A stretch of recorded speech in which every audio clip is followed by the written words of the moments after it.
This video sponsored by SBO Digital Marketing. Monthly earning up to 50,000 to 20,000. Jobs available for men and women. Daily just 3 to 5 minutes. Only content sharing jobs at Facebook, Instagram and YouTube.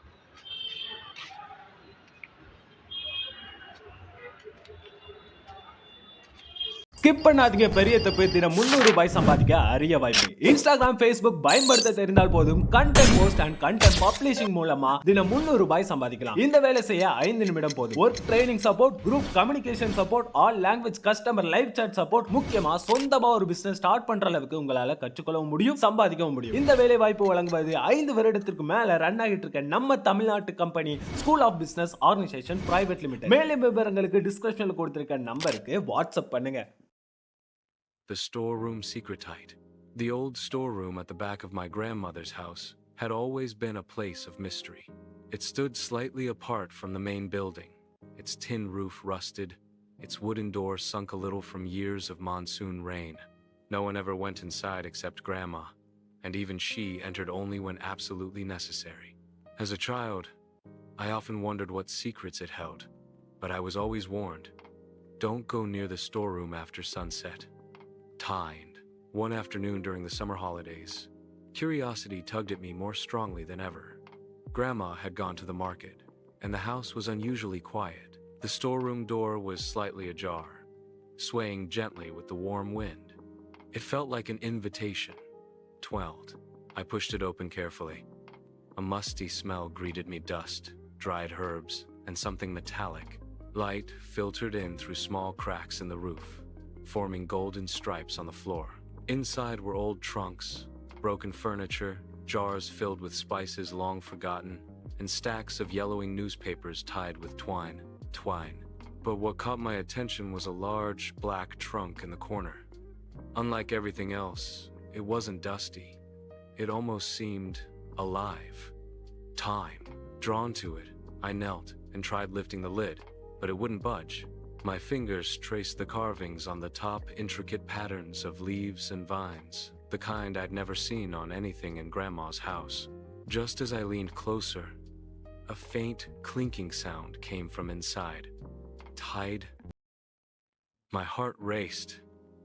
Tuntu, I looked around the room, half expecting someone to appear, but I was alone. The sound came again, soft, rhythmic, like someone tapping metal against wood. 27. With trembling hands, I gave the lid one more push. This time it lifted slightly. A gust of cold air brushed my face, strange for such a hot afternoon.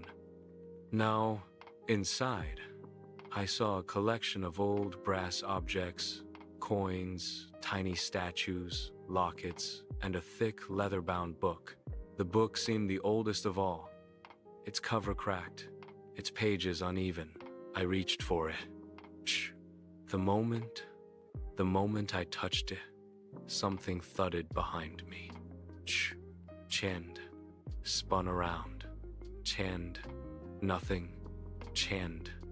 Just. The shadows shifting across the room. Chend. I swallowed hard and opened the book. The pages were filled with handwritten notes in my grandmother's handwriting. They described her life as a young girl, but there were strange entries too. Mentions of dreams where she saw things before they happened, predictions of storms, accidents. Even a line that read, asterisk, the key must remain hidden. The trunk must stay closed. Asterisk. Chill crept up my spine. Twelled Suddenly, I noticed a small brass key tied to the inside of the lid. My fingers touched it instinctively. Twelled.